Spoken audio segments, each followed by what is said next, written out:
This crowd rises to its feet. Vaccaro slammed it home. Garland left wing, free ball. Perfect! Garland went to the lane, lobbed to Mobley. Pow! And Allen blocked the shot at the rim. Pow! With the left hand and a foul.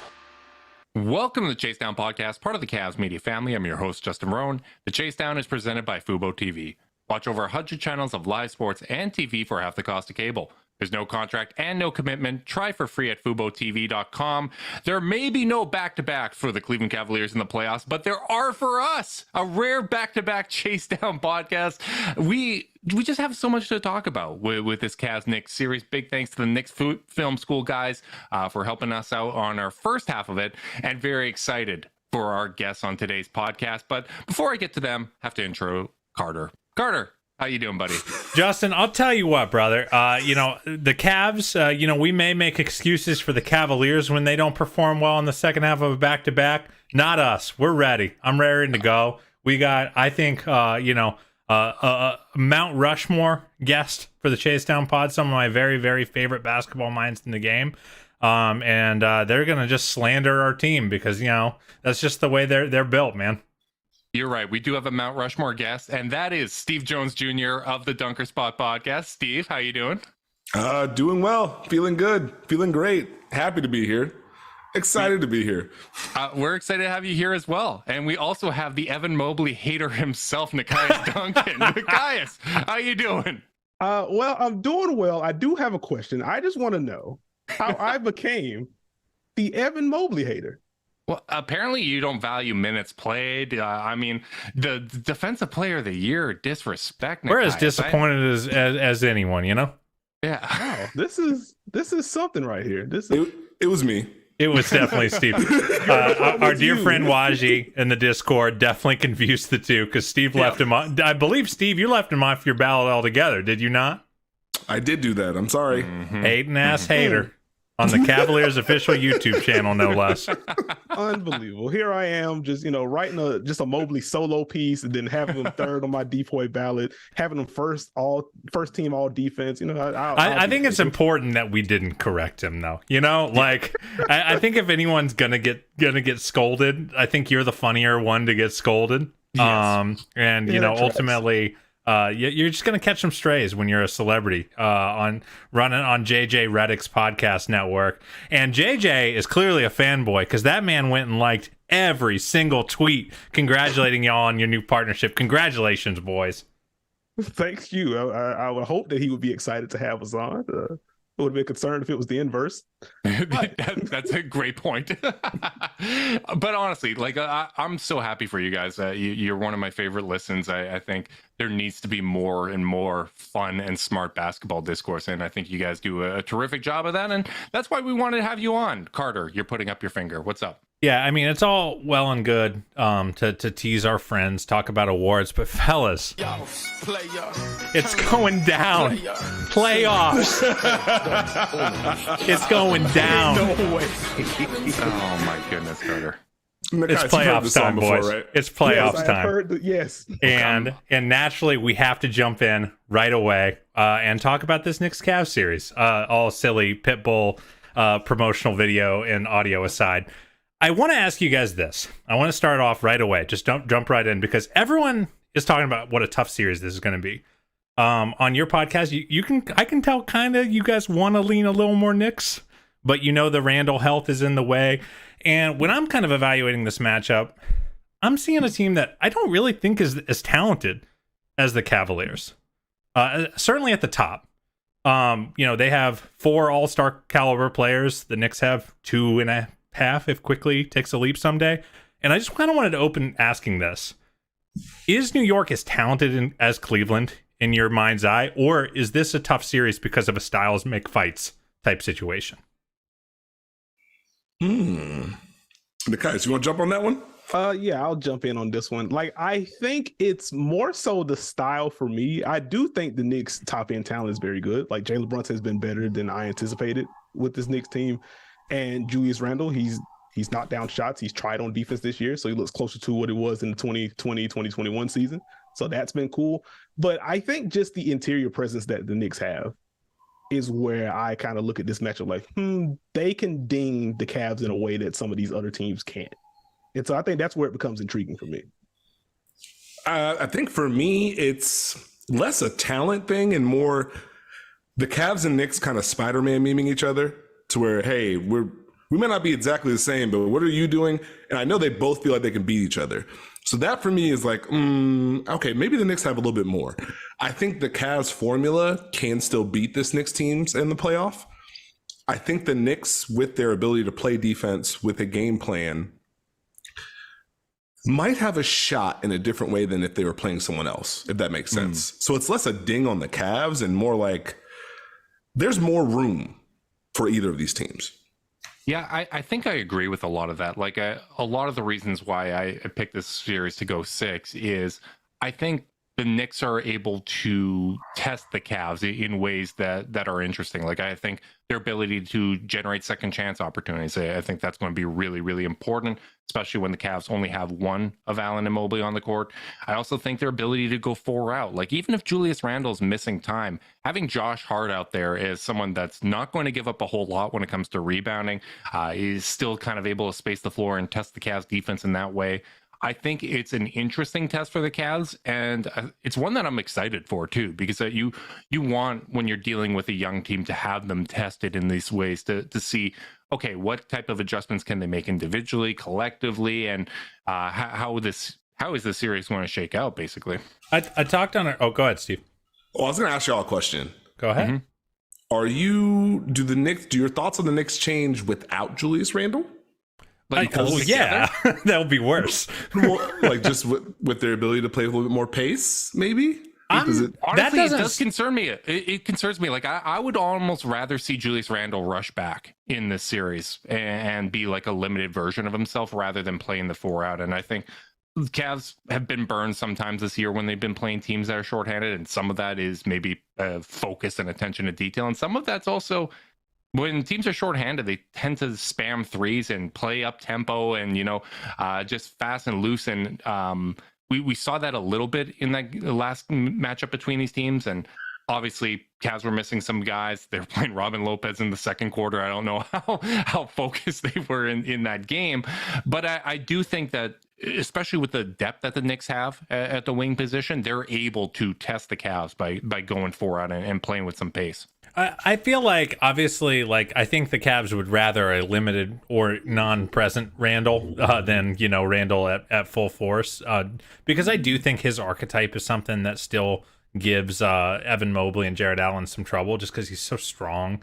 These kind of ground-bound dudes who can kind of carve out space and create angles that way, I think they have a harder time with. And the Cavs don't really have many bodies on their roster that are super well equipped to cope with that.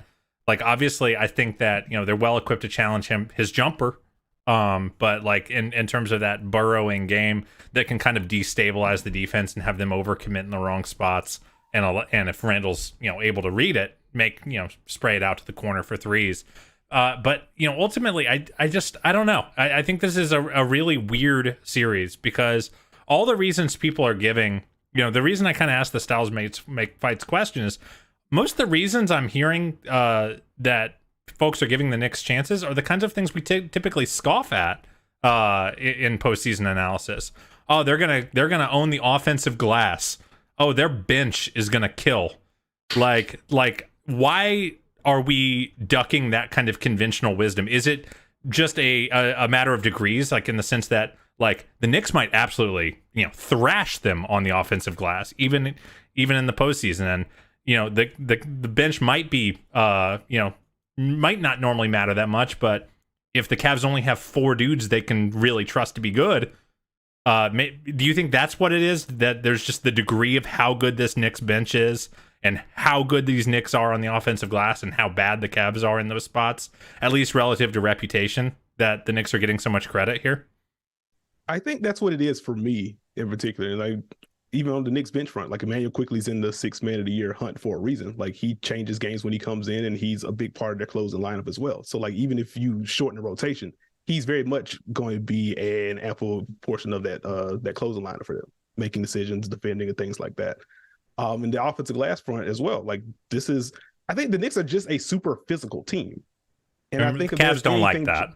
Yeah, like if there's one thing you kind of ding Cleveland with, just roster wise, like they're very good. The top end talent I think is better than New York's overall. But like there's just a level of physicality that the Knicks players have that over the course of a series, it's like, okay, what does this look like in game 3? What does this look like in game 4? Mm-hmm. We saw that in 2016, by the way. I mean, to go back to the series we talk about more than any other, David Griffin talked about that series being a war of attrition and a war of just hyper physicality, and the Cavs had more physicality at the end of that series than the Warriors did, and that was part of the reason they won. So like, there's merit to that, and like, Darius Garland said it himself. This is a team of nice young men, and it's not a team of brawny dudes. I talked about pining for Lou Dort because the Cavs haven't had a dude built like a linebacker in like 20 years. I feel like they just don't have that archetype on the roster. Justin, you were about to say something. No, it wasn't. I was just smiling and laughing at what you said. Well, never mind. I think Steve was that too. Steve was about to. Sorry. Oh, I was going to say, I think it ties into just maybe the belief in the Knicks with their physicality, with their defense, like trying to figure out a way that they could do it. I don't know if the bench hits as hard for me. Like, I think that bench is talented, and I think they can produce, having Josh Hart who can provide defense, having quickly being able to blend in your starting lineups, but it doesn't necessarily tilt the series toward the Knicks for me. So I feel like those are just like points of maybe this is how the Knicks do it. And I think it's maybe because the Cavs are unproven in this area, or we haven't seen what this looks like in a playoff series. So you might just assume certain things aren't going to show up. I also think people are giving the Knicks a playoff experience bump in this series that isn't really there. Like Jalen Brunson's played. I on our pod yesterday, I think we looked it up, and Jalen Brunson's played as many playoff games as the rest of their rotation combined. Like, this is not like some hard playoff hardened team of like 28-year-olds in New York. Like, I feel like they've got as much to prove as the Cavs do in the postseason, especially how ugly that Knicks series went. I do think there's something to these guys being a little further in their career, though, for the most part. Like the Josh Hart's been around. Julius Randle's been around. Right. Whereas Evan Mobley, like, this is year 2, right? Like, I can still see him kind of get rushed. And if you can't tell, Carter and I have kind of reversed roles where I'm Cavs in 6. I'm a little more pessimistic than he is, where he's going all the way to Cavs in 5. And some of it is that, right? Like when you aren't as established. And I'm curious for your thoughts on this, you guys. What do you expect? Because we're trying to figure out what game 1's going to look like after this long layoff. What do you think the Knicks' number 1 priority is in game 1? What are they going to try to take away from the Cavs? Because obviously you're going to give up something. Every team gives up something when it comes to your initial game plan. But who do you expect them to try to take out of the game early on in the series? I mean, I think Donovan Mitchell, especially with the way that he's played against them, especially with the struggles the Knicks have had in the playoffs against a specific type of guard, and the way that Donovan Mitchell has punished teams with pull-ups, I imagine he'll get a lot of attention, at least in my head. Mm-hmm. I think. How do you think they do that? Sorry, I know you're kind of getting ready to take us somewhere else, but like, how do you think they do that? Is it coming up to the level? Is it blitzing? Because like the drop, he eviscerated the drop. I think they started the level. I don't think they trapped to start. I think that may be in the package, but I think they started the level. I would be shocked if Donovan Mitchell gets dropped in game 1 of this series, just because of what he's done all season and what that would mean for the Knicks. Darius Garland, different story, but I think Donovan Mitchell's got to be the one that they lock in on game plan wise. Okay. I tossed this question to you on our pod, and like the more I think about it, I may just wind up being in the minority. Like, I wonder if there is more value in taking Garland away and kind of not necessarily living with the Donovan Mitchell pull-ups, because you don't want to do that. But like, there's just a blend of pull-up / floaters / lob threat / kick out that comes with the Garland package, especially if you're giving him drop, that Mitchell doesn't hit to the same degree. Mm-hmm.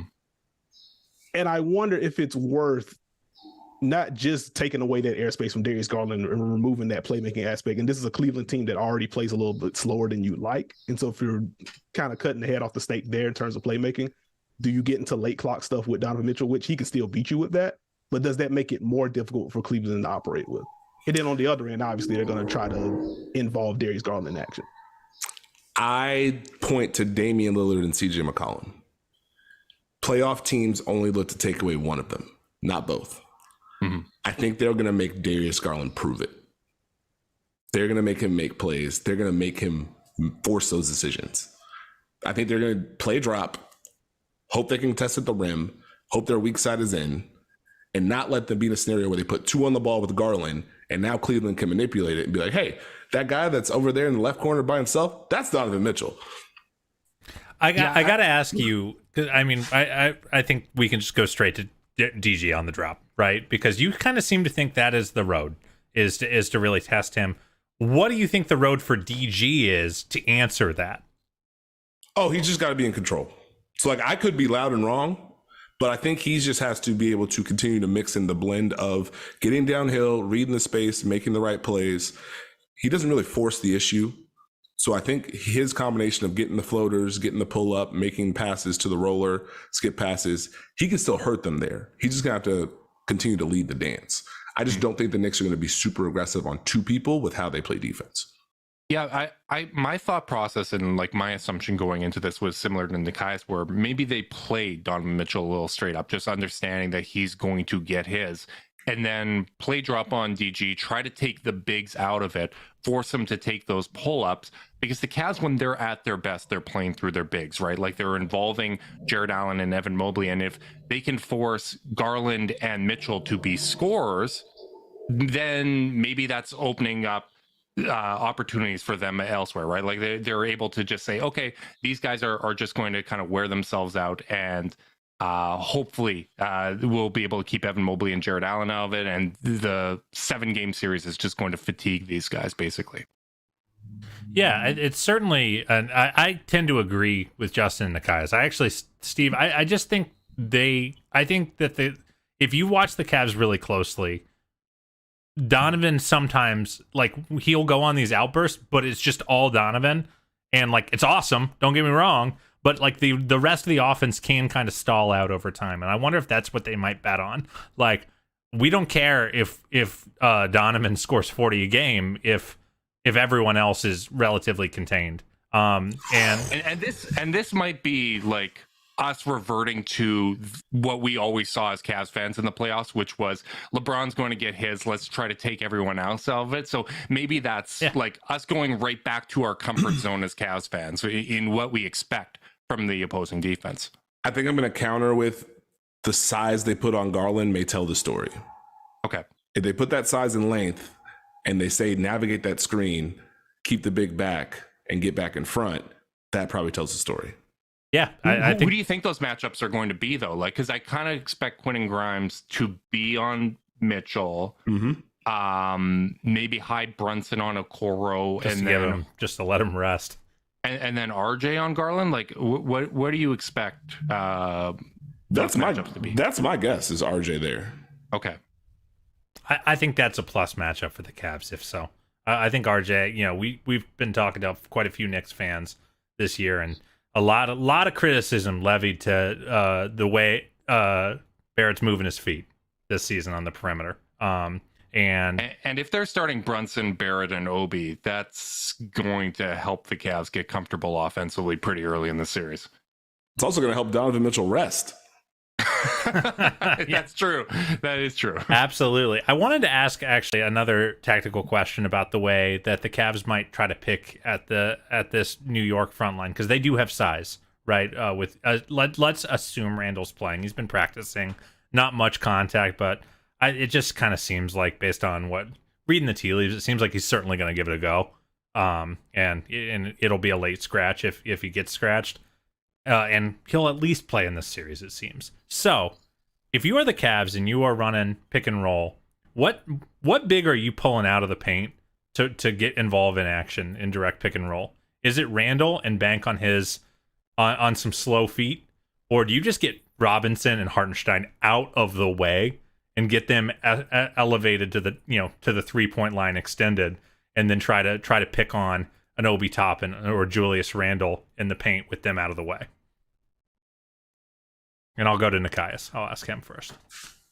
Okay. For me, I think it's just thinking through it live. Like I would imagine if you're pulling Julius Randle in pick and roll, like that's probably going to be a switch early. I might test the centers first and try to get them moving, see what kind of decision making Julius Randle's going to be making on the weak side, depending on where he's spaced. Because I think if you get Mitchell Robinson in foul trouble in particular, like that just helps everyone involved. Because like in terms of what New York does on offensive glass, like he is top of the line in that regard. And I think that frees up some usage for Jared Allen. That frees up some dunker spot dump offs if you're involving Evan Mobley as your pick and roll screener now. Like it just becomes a whole lot different. Yeah. Go ahead, guys. Oh no, that's it. I think I go after the centers first and see if I can get Mitchell Robinson in foul trouble in particular. Then I'm seeing Hartenstein, and Hartenstein is likely going to be at the level, and I think you can open up some more things from there. I think I'd echo that. I think you test the centers out to start. Honestly, I think the secret for Cleveland: get some movement before your pick and roll, and try and get the New York bigs on the move. So no matter what the coverage is, let's try and get them moving into it. So now you get your guards downhill, see what that opens up. And I think Cleveland secretly can get a blend in pick and roll if you can attack the bigs, if you can attack Randle. Let's not forget, they're going to put Jalen Brunson in action against Donovan Mitchell, potentially Garland. So I think there's some things they can ding in pick and roll against the Knicks.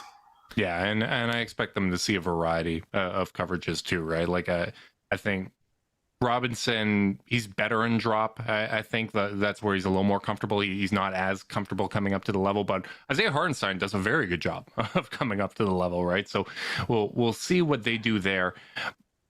I want to reverse my previous question about what you expect the Knicks to take away. What do you think the Cavs should be trying to take away from the Knicks defensively to start this series? I would say it's going to start with Jalen Brunson for me. Like throwing Isaac Okoro on him, just putting length on him in general, and saying, all right, Jalen lives with these floaters. He loves burrowing into people's chests, using the footwork, the up fakes, and getting people off balance. Do that against Isaac Okoro across an entire series. And if he's able to win that matchup, then there's going to be a different conversation to be had later on in the series. But if not, I worry about this Knicks half court offense. Yeah, that's kind of, it kind of feels like Brunson's got to win the matchup, and he's got to win it handily, right? Like, especially with Randle dinged up, like, I don't know if I see a road to New York winning if, Jalen Brunson is matching Darius Garland's production, not Donovan Mitchell's production. And I think that's something we talked about on yesterday's pod, which is like, I do feel like the variance in this series is super high. Like, Brunson might play as well or outplay Donovan Mitchell, but depending on how things go with Okoro, like DG might be better than him. And if DG's better than him, then like, you're in it's in trouble territory. And something I wanted to ask about Okoro is last year in the play-in, misses 2-3 wide open threes very badly and gets yanked from the rotation. Given his singular value in this series in locking down Brunson, being really their best point of attack defender for that job by a country mile, do you give him a really, really long leash if you're JB Bickerstaff and say, we actually just don't care if you're making shots or if it looks ugly because we need you so bad on the other end of the floor to disrupt what they're doing in the half court? I think you give him a nice size leash, mainly because A, you need that defense, and B, when he's able to knock down those shots or he's playing with aggression, it looks a lot better for Cleveland. So I think you kind of give him that rope. And because how many more options do you have unless you're thinking Lamar and Danny Green? Mm-hmm. You're going to need Isaac Okoro during this run. I'm not thinking Lamar based on how that last New York game went. Yeah, not on shifty guards. Like I like Lamar. Tried. I like Lamar against 4 and 3s more than I like him against 1s and 2s. Like I just no, that's not. That was roof at the top of my mind. Actually, I want to ask my question. Are you guys concerned about the shiftiness of Jalen Brunson? Yeah. Ultimately he cooked us. Yeah, he's good. He's quite good. I do think I think what was really frustrating about that last game where he dropped 48 is like there were some possessions where like NBA.com might tell you he was guarded or closely guarded, but like he was getting to his spots with such ease. Rhythm. in rhythm, rising, relatively unperturbed, and like they just don't have a lot of dudes that really fit the bill outside of Okoro. Like, and going big on him, I don't think the Cat, other than Mobley, who I thought switched on him quite well. Obviously Brunson hit some crazy shots, but like you have to bank that with a star player. But I don't think play defense on him before the shot goes up, right? Like I think that's why Isaac Okoro's been so effective, is getting into his space, disrupting his rhythm. And I actually think Okoro's really going to benefit from playoff officiating. Playoff whistle would be nice.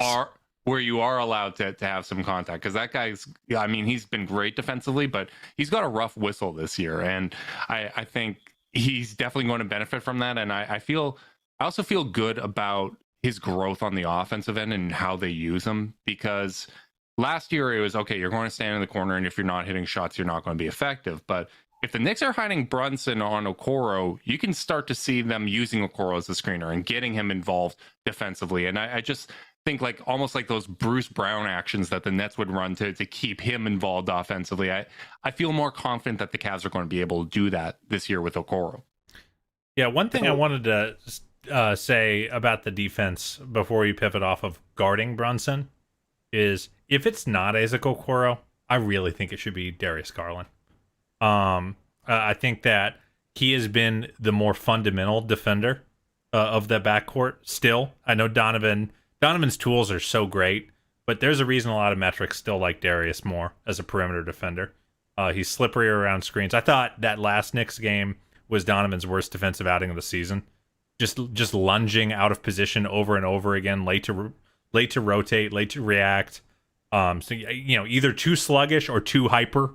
And I think Darius is just the more reliable defender. And one thing that Justin called out mid-season is, one thing that's really nice when they don't kind of go, switching their lineup around to try to put, a great defender on a great point guard, is you get a lot more size behind you in those lineups to help. Darius is, like, frankly just not going to be the most impactful help defender. Like, he'll jump a passing lane and things like that, but he's not going to, rotate down to contest a shot. He's just not going to be someone who's going to affect things there. So, like, I'd almost rather just say, be fundamental, do your best to stay in front, and we'll bring help. And that help will be big and make Jalen Brunson's job harder if he tries to spray out. Your thoughts, Steve, or Nekias? Well, I was going to say, I like that idea. I think that's been part of the sneaky success of Cleveland when people want to point to Garland and Mitchell defensively. There's a lot of help behind them. Cleveland can load up. Good things can happen. What do you got, Nekias? Oh, no, I was going to say that was a really good point to have Darius being used in that way. And it brought me back to the Okoro discussion. And it made me think about him on the offensive end. You talked about his usage offensively, how important that's going to be just so he can get those defensive matchups. And my question I was going to pose to you was, like, how have you felt about his growth as a screener off the ball? Because I think in this series, the Knicks are so keyed in on peeling that weak side in early to try to muck up space. And the pin-in screens from Isaac Okoro, I feel like, are going to be just as important as involving Jalen Brunson and trying to mismatch hunt in that way. Yeah, sometimes I like the idea more than I like the execution. Like, I even think to that game in Miami where Okoro set 3 screens at the end of the game, and none of them were, like, particularly great, but I do like Okoro's. I feel like he knows where to be, and he's getting better at those off-ball actions, and I think that's really, really important and a big part of his growth. Carter, where are you at with this?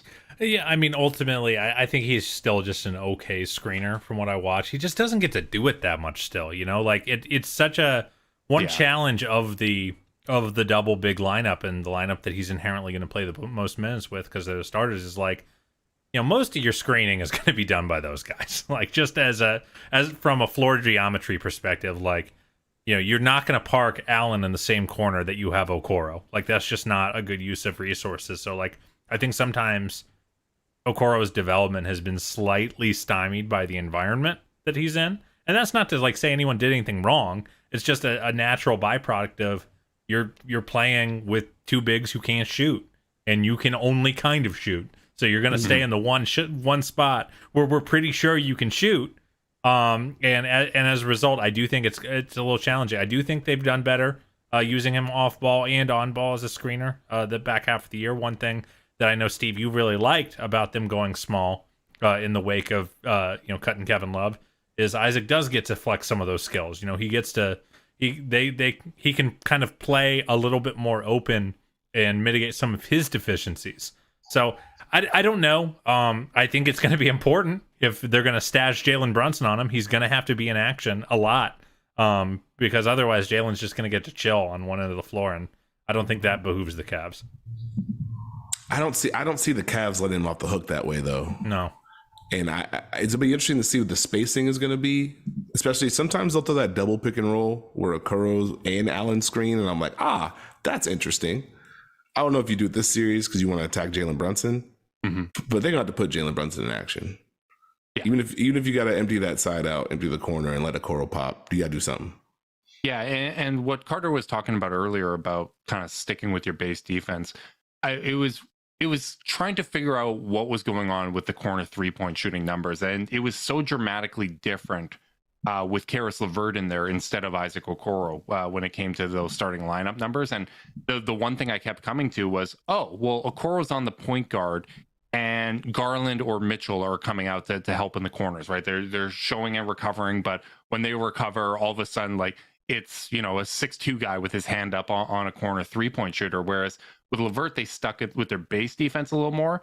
But at the same time, just because of how electric Jalen Brunson is and how, like, the Knicks don't generate a lot of points off of assists. And I feel like if you can kind of cut off the head of the snake, it's going to impact the rest of the team. And the other part of this, and credit to the Knicks film school guys for this stat, but apparently since the end of January, RJ Barrett is shooting 26% on wide open threes. And I feel okay about recovering a little bit late if that means disrupting Jalen Brunson with Isaac Okoro. That actually sets up a great one of my questions, which is, we talked about Isaac Okoro and we just talked about RJ Barrett. And I got to ask, fellas, who gets played off the court in this series? Oh, Nekias, it's teed up for you, buddy. It's teed up for you. Do it. Do it. I know you're going to do it. Who are you going to slander and drive out of the league like you did with LaMarcus Aldridge? Yeah, man. Hey. Up the bomb here on YouTube. Hey, come on. We ain't got Give him the UD treatment. I'm not doing this with you. Anyway, I would say on the Knicks front, like, I think RJ spot is the one you keep the eye on for no other reason than because Emmanuel Quickley is very good, very important. Josh Hart has proven to be very good and also very important. And he's also going to close every single game. Like, that is the most tips player I've ever seen. Yeah. So I think if we're just looking at like the key actors in this one, like RJ seems to be the one.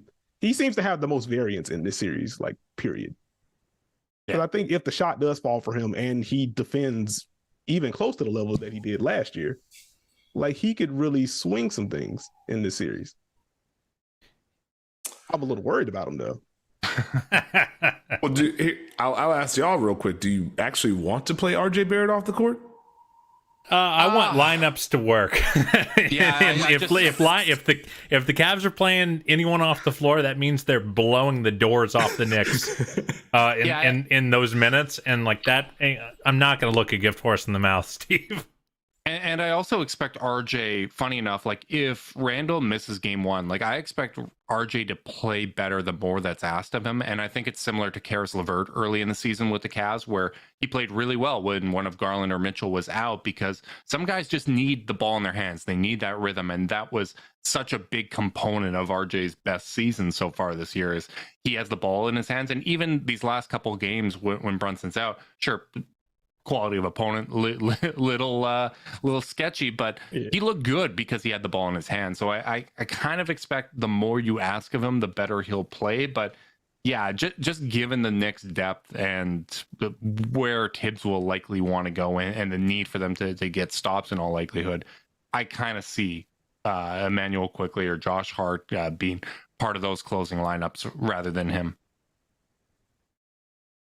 He's just made me sad this year, man. It makes me sad. Yeah, that was supposed to be Maple Jordan. He was the chosen one.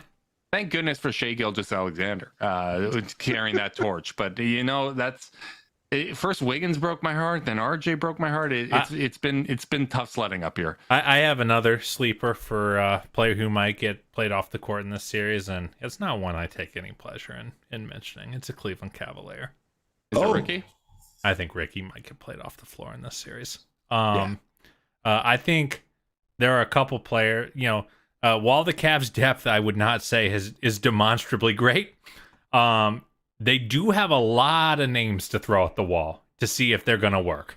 I think that I think Ricky is going to be in the rotation to start the postseason, and I think Dean Wade showed just enough in the last few games. I'll get to him. Yeah, I want to save the Dean stuff for when we talk about going big or going small. But I think Dean showed just enough to make it. So, they join Karras. You have an 8-man playoff rotation. I think that Jetty Osman is there. I think that Danny Green is there with how Danny closed the season as JB's first break glass in case of emergency. Ricky is minus 12 in 4 minutes. kind of dudes. And I think Ricky has had a really rough return season. I think it's just he's older and he tore his ACL in the same knee twice, and he's still in year 1 of recovery. So I just feel like as much as they love him, if he's just not getting guarded and he's not able to guard either Quickly or Brunson in his shifts, I think JB might just have to do the hard thing and say, we got to try someone who can at least shoot, or at least presents the threat of shooting and also gives us a little more size. Your thoughts? Cue up the Ricky Rubio 3 made threes in the first half. Yeah. Sequence. Listen, guess who won't be apologizing? There's very few things that make me happier than Ricky when he's on. Like Same. He's a basketball genius. He's a lot of fun. I'm hopeful.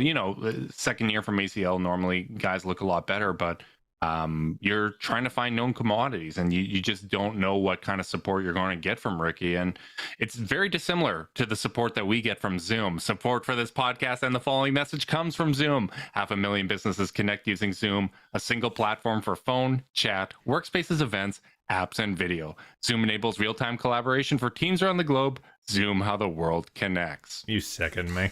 You sicken me. I heard, done. It's funny. It is so funny because I caught it 10 seconds before they did. Because the second Justin throws around the word support in any context, he's transitioning to a Zoom read. I've got that cadence. I got the ad read cadence. So, let's talk bigs. I want you to get to your stat, Justin. Yeah, I need to get to this because looking at the matchup data, obviously offensive rebounds have been a big kind of concern for us. I would put it near number 1 concern because the Cavs were a very good defensive rebounding team for the first half of the year. And then post All-Star break, they've been dead last. And obviously some of that is losing Kevin Love as your third big. I looked into the numbers and what I found is Allen without Mobley, still good. I feel confident about that. The offensive rebound rate that they give up is respectable. What I have found is that the Cavs are 20th in percentile for opponent offensive rebounding percentage with Mobley and no Allen. Digging just a little bit deeper, though, you look into that, and so much of that has been Lamar Stevens playing at power forward, playing that small ball 4 position. They are in the 4th percentile when it is Evan Mobley, Lamar Stevens, and no Jared Allen or Dean Wade. They give up offensive rebounds on roughly 32% of opponents' misses when it's those two out there. And that has brought me to the conclusion that Dean Wade needs to be in this rotation no matter what, because when you have Mobley out there with Wade and no Allen, they are in the 81st percentile when it comes to offensive rebounds allowed. And I think the Cavs are going to lose the possession battle in this series, but if it's by a reasonable margin, I don't think the Knicks can score enough to beat the Cavs in this series. I think Dean Wade needs to play in this series. He needs to be the third big. He needs to, right after Karis LeVert, I think Wade should be 7th in minutes per game for the Cavs. Yeah, I wanted to start with your reaction to that, Steve, because I know on your pod you kind of talked about liking seeing the Cavs go a little smaller and opening up the flexibility, and I know one of your biggest angst points with this Cavs team is lineup versatility and style of play versatility, and when I mentioned to you in the DMs that our Discord was very surprised that you like the small ball, I think this is why. I don't think we knew the numbers were so stark. But I think this is why. So, like, hearing that information, hearing how far their defensive rebound rate collapses without, at least the idea of another big in Dean Wade, who isn't exactly a bruiser, but he's at least 6'9", 6'10". Does that kind of change your tune a little bit at all, at least for what they should do this year? This series, maybe. Okay. Yeah, I think it's a styles make fights thing, and this is just not the series to do it. I think this is a series where you can and probably want to play bigger, and you can afford to play bigger. I still think you want to have those in your back pocket, though, especially if Randall's going to be out for X amount of games. And we've seen New York kind of dabble with some of these not Tibbs likelihood, like small lineups where it's like, wait, all of y'all are playing at the same time? So you want to make sure you have something in the back pocket for that. But yeah, I think staying big this series makes a lot of sense. I think you can afford it. I think your defense should be set up to handle it. So I get it. I still like the small lineups. I'm sorry, Cleveland. I do too, because those are actually, like, when you look at cleaning the glass, Lamar's best positions when he's playing power forward. And, like, shockingly enough, even though a third of opponents' misses are ending back up in their hands, they still only have like a 111 defensive rating in those minutes, and they still have a positive net rating. Like, it's absurd, and there's things that I like about it, but I agree. Like, I just don't think you can do it against the Knicks. Like, whether it's Randall and Robinson out there or whatever combination, Josh Hart is able to rebound the hell out of that ball. Like, I just don't want to lose the possession battle by some egregious margin. I did have a question, though. Would you go super big and play Dean Wade at the 3? I think they might, as a reality of what their rotation is. If you're only playing 8 players, and the other 2 are Karras and Ricky Rubio, that's not a lot of minutes at the 3, and like, I think that especially if they have some spots to hide Dean, like, the defensive lineups are really quite good with all 3 of them on the floor. And especially with the backcourt, I really like it, the starting backcourt with that group. So I'm not opposed at all, but Dean's jumper's just been very, very poor since he hurt his shoulder, and it's not like he was, I don't think he was ever the 41% 3-point shooter he was the first month or 2 of the season. I just the eye test tells me I don't know if that's exactly who he is. But he was, I think he went like 65 minutes without a point in the month of March at one point. So, like, this is a guy who is just now finding a little confidence in some late end of season minutes. And, like, if the 3 isn't feeling reliable, like, I don't know how many minutes you can play him there unless your rotation, the reality of I'm not playing that many players, forces you to. Yeah, and the thing I'd add, I just can't see them going Wade, Mobley, and Allen, because I think the only situations you would go to that is if Jalen Brunson isn't on the court. And if Jalen Brunson isn't on the court, I expect that to be when they're staggering the bigs, right? And, like, the starting lineup isn't necessarily out there, right? Like, just situationally, I can't foresee that, because if they're out there, maybe you're throwing Karis LeVert and asking him to guard Brunson for some of that time, or maybe you're sticking with Garland in those minutes. I just situationally can't see that, and especially because you don't really have another option for that third big. I think you have to kind of be very smart with when you're playing those guys and how you're staggering them to make sure that at least 2 of them are on the court at all times. If they trusted the hell out of Dean Wade, then I would say yes. But, like, yeah, like if he was in the mode that he was in to start the year, where we're like, hey, is this our Grant Williams? Like, then that's a different dynamic. Steve, you like that, don't? Yeah. Steve either liked it or really didn't like it. He either really liked that or didn't like that. But do you like it right now, though? Right now, no. I mean, he hasn't been great. I'm talking about from back then. Yeah, The like good news, he's your Grant Williams. The bad news, however, is that he's your Grant Williams. yeah, right now they need him. Right now they need him. And you just kind of hope that the three goes in enough. I think the on the defensive end, he still is, very, very helpful, just by virtue of not ever messing up on that side of the ball. But I mean, if he can't shoot, it's just he just becomes another, almost zero usage player. Like everyone digs Isaac Okoro for his usage rate. Dean's is typically lower than Isaac's. He's already not exactly a guy. He's a guy who is sometimes neither seen nor heard in the spirit of Arrested Development, and like he can't be invisible in a playoff series because I don't think the Cavs spacing can afford it. Can I ask you guys? We're running near the end, and Cavs fans are getting mighty sick of hearing about Emmanuel Quickley, because we've had a few Knicks folks on as of late, and they are just smitten with this guy. So I got to ask you both, and we'll start with Nekias. Fill in the blank.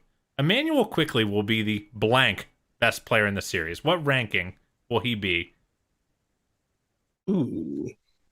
Or maybe let's not do the series. Let's go over the course of a regular season. No, the series. That's what we're talking about. No. I'm saying based on how these players have performed over the course of a regular season. I want to know how he will perform in this series. I don't know how anyone's going to perform in this series. Well, we're projecting, Justin. Don't take my segment from me. 7. 7th. Then the Knicks aren't winning this series. Because what's throwing me for a loop is I just don't know what version of Randall we're getting in this series. And so I could. Okay, let's say we're getting medium Randall. Where are you putting IQ? If we're getting medium Randall, I could make the argument for. Lord. I could get up to. I could probably get up to 5 or 6. Okay. I think if the Knicks... rank them. Let's walk us through your thought process, Nikai. So who are your top 6 with Quickley coming in at 6? And you are signing this in blood. Yeah. Okay, I'm no longer allowed to change my mind. I would say in some order, the Cavs backcourt, Mobley, Brunson, and if we're getting medium Randall, is it going to be Randall 5 and Quickley 6, or Quickley 5 and Randall 6? I think Quickley at least has to be 5th or 6th for the Knicks to have a real shot in the series. Because if not, what you're saying, if he is 7, as Steve just said, you're saying that the Cavs are playing 4 of the best 6 dudes in the series. Mm-hmm. And how many playoff series have been won in that construct, especially when you're probably giving the Cavs the best player in the series? I feel like that's uphill sledding, and that's part of the reason. That's where I have him, Steve. To be very clear, I agree with you, and that's part of the reason why. I think in projecting this series, my head and my heart are a little bit in conflict. My heart is angsty, because of the experience, because of some of the stylistic stuff. But I just keep going back to what I know about playoff basketball, which is that your top end talent tends to win you series. And I think the Cavs have 4 of the 6 best players in the series, and I think they have 2 of the best 3 players in the series. And if it's weighted the way I think it's weighted, then how can I not pick Cavs in 5? You know what I'm saying? Yeah, that's fair. So Nekias, you had mentioned on the dunker spot, which again everyone should be subscribing to, that if Randall was healthy and if he was himself, you might be kind of leaning Knicks in this series. Do you feel like he shifts things that dramatically? That if, let's say, Randall misses borderline all NBA player. Yeah. So you feel like in terms of the matchups, Julius Randle at his best is enough to kind of overcome the Cavs having maybe 4 of the top 6 players in this series? I think he could, and it just kind of goes back to my general. New York has a physicality and interior advantage. Mm-hmm. In terms of not just the drives, but the way they drive, getting to the line, getting the second chance opportunities. And then when you parlay that into Cleveland sometimes putting themselves in the mud, I just worry about what that looks like as the series extends. And so if Julius Randle can get you some tough shots late in games, Or he And that's the interesting thing, right? Like, is he brings both physicality and volume 3-point shooting, right? So that's like two areas that you kind of expect teams to test the Cavs, right? Like, so I definitely understand that thought process, and like that's why this is like the most 4-5 matchup that I can recall. The like 4-5iest. Yeah, this feels very toss-up-y, and I think both fan bases are feeling some pressure with this. They're oh man, what does this mean about the rebuild or how we built up these teams? And I don't actually understand. Like, even if I'm putting on like my Knicks hater hat, I don't even understand how they could feel discouraged if they were to lose. Like, I think both of these teams are really well set up for long-term success. I think obviously the Knicks are still sitting on a war chest to make a consolidation trade, and I don't feel like this is going to be like Sixers Celtics or one of those series where the loser's going to have to ask some long, hard questions and might be considering what they have as a core. I feel this is more the start of something that could last for a while, and likely when we see future versions of this, I think it's going to occur in later rounds than the first. I think you're letting the Cavs off the hook just a smidge there. No, I'm expecting the Cavs to win. Like, they're minus 200 on the books. Sorry, I was talking about if Randall was fully healthy. Sure. Like, if we're operating under that assumption. Sure. I don't expect that. I don't think I just knowing the little I know about how lines work, I actually don't think he moves the line a ton. Maybe they're minus 170, minus 180, but it's not like they would all of a sudden be an even money type series. So like, no, I don't think so either. So I think the Cavs would still be favored. So the Cavs have home court. They have the talent advantage. So I think the Cavs actually, if they do lose this series, which I think is very possible, even though I believe in this team and I think they should win in 5 if things bear out the way I think they're going to, like the roadmap to them losing is pretty obvious, pretty clear, and I think the lessons they will have to learn some hard lessons coming out of that. Whereas I think the Knicks, if they lose this series, like they can almost just be like, good job, good effort. We had an awesome season. We kept our powder dry. We haven't gone all in yet for that super duper star. And we just need to stay the course till that we're ready to make that move. Whereas the Cavs, I think they really are going to have to evaluate their roster construction. And, you look at if they get bodied by this Knicks team, if they get beat up over the course of a series and then lose because of it, like I think Kobe will have to evaluate 5 through 8 on this roster in a major way. Okay, yeah, that I'd agree with. How about you guys? I think I find myself in a similar boat. I will say, like, even if the Cavs end up losing this series, like, I don't think it has to be a drastic, it's time to break up the front court or anything like that. I think it just kind of clears, like, okay, we have to prioritize shooting a big wing, et cetera, et cetera.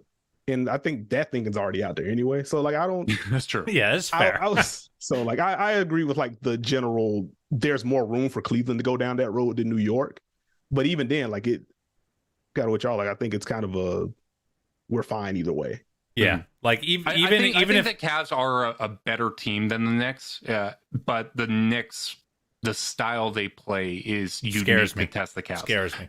So that's more what I'm implying, Carter, when I say, like, if Randall were fully healthy, that I could see this being a bit more of a toss-up. And again, we're getting to the point, and I love this. I love that we're back at the point where it matters what the bracket is. It matters what the matchups are. Like, this is the NBA that I grew up with, where, I could see that team advancing to the NBA Finals if they have this path, and these are the teams they play, rather than what it was when it got very top-heavy in the Cavs-Warriors run, which I loved. But it was basically, we know who's going to make the finals. Styles don't make fights. That team elementary, my dear Watson. That team has Steph, make fights. Clay, Draymond, and Kevin Durant. It's we not are Styles fight. make fights. They're coming in with a sledgehammer. It's unfair. Do you guys want to, before we wrap this thing up, let's get your predictions. Let's get them on the chase down predictions. So don't feel like you have to stick with what you went with on the dunker spot, but let's hear them. Steve, you go first. I think I said Cavs in 7. You did. Okay. There we go. Ooh. Can confirm. I just listened to you we're guys. testing to see how consistent you are intellectually. Nekias? Say, brother, this was just Monday. I have the Cavs in 6 in this one. Okay. All right. Nekias and I are on the same boat, and Carter, Cavs in 5. So love to see I it. feel like I'm setting myself up to catch a lot of flack if things don't go the way I think they're going. But, Yeah, but you know You're what? like adopting my role here. Fortune favors the bold. interesting dynamic. It really is just an exercise in basketball logic. I think if I were picking with my heart, and you know the more anxious parts of my brain, I would go more conservative. But I'm trying to divorce that as much as I can and just evaluate what I view the playoff playbook to be. That makes sense. Well, thank you guys so much for coming on. We really do appreciate it. Again, everyone, you should be subscribing to the Dunker Spot, supporting these guys. They're The very best. among the best doing it. Absolutely. Do you guys have anything you want to plug? Let the people know what you got going on. Well, Hey, guys. Subscribe to the Dunker Spot if you haven't already. We're on. No, I'm just kidding. Just saw the notification on my phone. The second edition of our play-in/playoff previews that is live. So wherever you listen to your podcast, you can check that out. We previewed the 2 7s, dipped a little bit into the 1-8 since we just don't know what those matchups are yet. But you can check that out. Beyond that, it's just following the Dunker Spot. Come watch some basketball games with us on Watch Playback if you want to do that. Now, is the analyze YouTube games. stuff all living on JJ's channel moving forward? Indeed. Nice. Well, I think this is to JJ Redick. Yeah, he needs the help. Ultimately, I really do want to say before we wrap, I think you guys are the best national NBA pod running right now. You're my absolute favorite listen. You're my first listen. And I've finally gotten past the fact that you guys go 3.5 hours every single time. I just let go and let God. I just let it run. I just let the old girl run over the course of a couple commutes, over the course of a couple diaper changes, and we get through it. You guys are the best. The best. We got him. I'm just very grateful that I get a lot of head down time at work where I'm just pouring over the spreadsheets and being a total dork so I can just have my podcast rolling. So thank you guys so much for filling up that time. And thank you so much again for coming on this podcast. Big thanks to everyone that tuned in live on YouTube as well. Make sure you like and subscribe, click the notification bell so you know when we're going live. We'll actually have a couple live YouTube exclusive podcasts previewing the first 2 We're games heading to of the series. land, baby. Live from Cleveland, and then the podcast will be back the following week. We'll be recapping Game 2 and recapping this whole series, and hopefully this is the start of a fun and long run for the Cleveland Cavaliers. So if you guys want to support us via podcast, you can leave us a rating, leave a review, subscribe, unsubscribe, resubscribe, and help cook those books. If you want to be part of Chasedown's exclusive Discord chat, send a screenshot of that review to chasedownpod@gmail.com. However you choose to support us, we really do appreciate it. Make sure you guys are staying safe out there. Until next time, go Cavs.